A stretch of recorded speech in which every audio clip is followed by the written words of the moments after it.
Welcome back to Dream Drop Distance. We've unlocked all of the keyholes of sleep now, so I guess it's endgame time, Helldragon. I think it's about endgame time.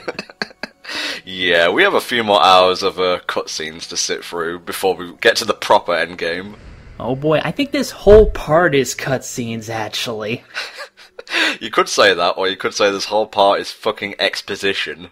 Yeah, they kind of dump all the major plot stuff right now in this part in a very obvious way, and it's easily one of the worst bits of writing this game has to offer, I think. There's a merciful buffer coming up right now, because we have a dive sequence with Sora, where we, I believe, finish off Queen Butterfly. Oh yeah, I guess all the other recurring bosses got taken care of. Might as well finish off the pack, huh?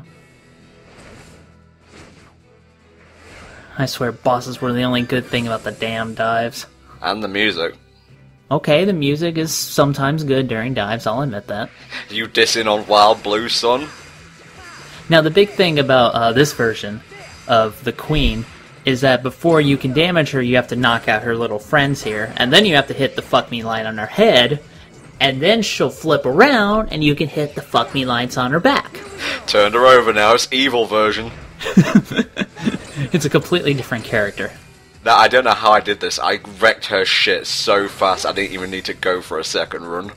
Yeah, if you can do it fast enough, you can do that, but I believe even I had to go for a second run. And it doesn't really show these bosses, like, exploding and, like, giving you HP balls, etc., so it's implied that they survived after the fact, I guess.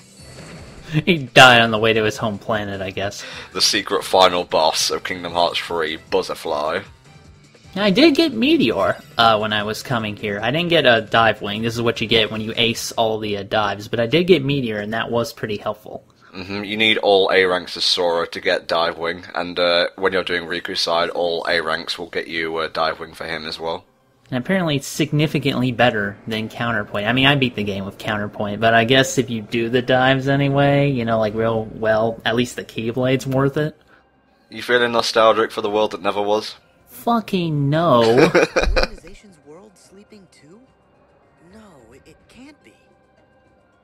I know I definitely found the 7 keyholes already. Okay, Sora, I can answer this for you real quick. If you were back in the real world, you would not still be Chibi. No, go away. I know that voice. Now here's the thing. They need Sora, so why in the fuck is Xigbar trying to kill him? Oh no, I was just intending to miss. Well, sharpshooter, what if you had accidentally killed him there? Then your plan would be a little fucked, wouldn't it? Now one thing, you don't really see it that much because the camera cuts it off, but they actually didn't censor his combined gun mode like they did in Kingdom Hearts 2, so it's still a sniper rifle here. It was so jarring when I played KH2 Final Mix and he had his sniper rifle out. I'm gonna lay it all out for you in a single, line of cutscenes, so I hope you got some popcorn. I do have an outline here for which I must use. By the time I'm done with this, you'll be going grey as well. Your companions and your constant guides. Before it started?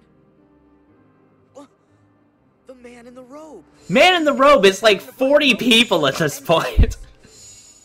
This is the point where they just, like I said, basically dump all the fucking exposition and explain what's been going on this whole time, and it's just handled really half-assed. They should have spread this out. I mean, come on. Oh, what the fuck are you even saying? You already met Mr. Robe Guy. Yep, he was there then to make sure. Xigbar, king of the bad hair dye job. That's ridiculous! It sure is. It's too perfect. Even the characters know this is all bullshit. Why you idiots never saw it coming. No, I think Riku was fine in that regard, it's just Sora. And, you know, Sid, and Mickey, and Goofy, and Donald. Wow, things are really fucked up, aren't they? I think even Pluto would get the gist of the plot at this point. If I could talk, dumbass, I tell you what I know.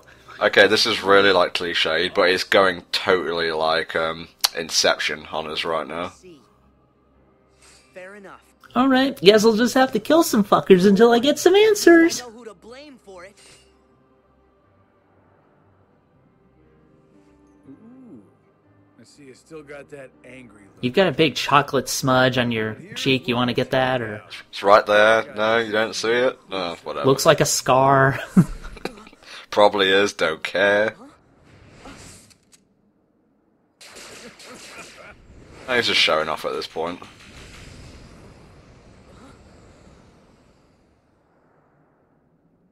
Come with me. Get it, Neff.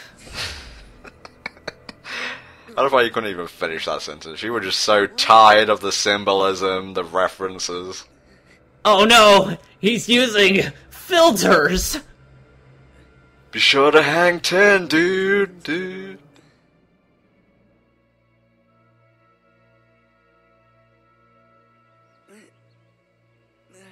Oh no, the textures are so bad. What happened? What did you do to me?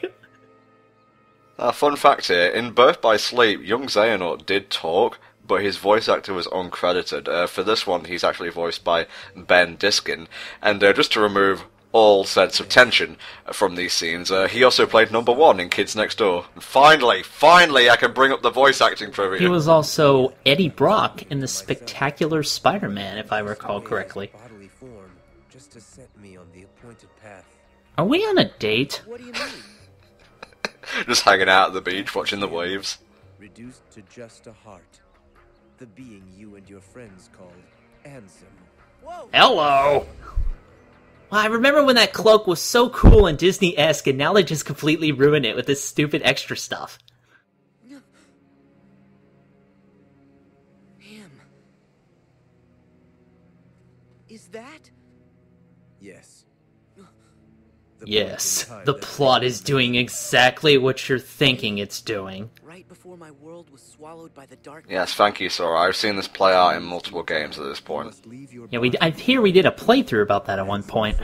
Several millennia ago. And then placed himself here when the time was right. Oh my god, I really don't care. All these events in motion. Like, even I'm starting to get sick of all these contrivances. That he knew everything that would happen?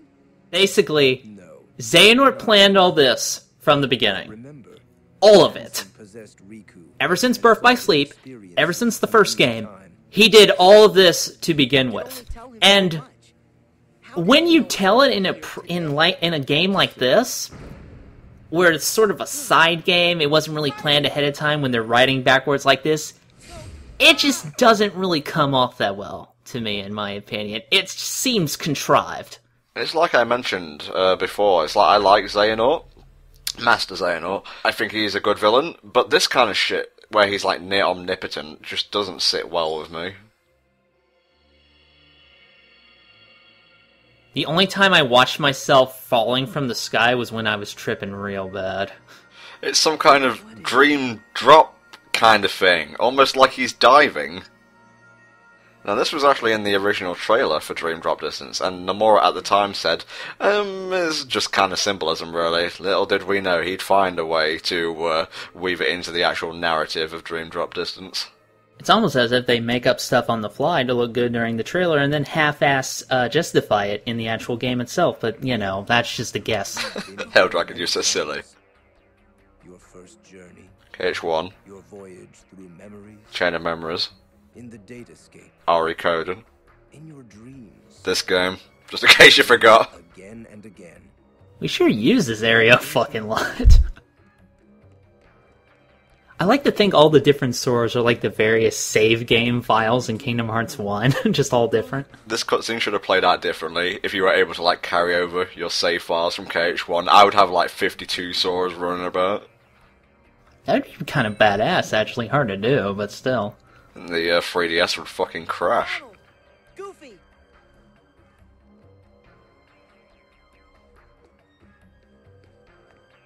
Where are the guns? You said there would be guns!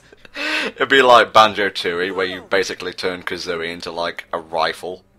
Oh yeah, I remember that move. But instead of Kazooie, you have your Keyblade, and it's just shooting bullets. That's basically all we have for this part, so we'll see you all next time when shit really hits the fan.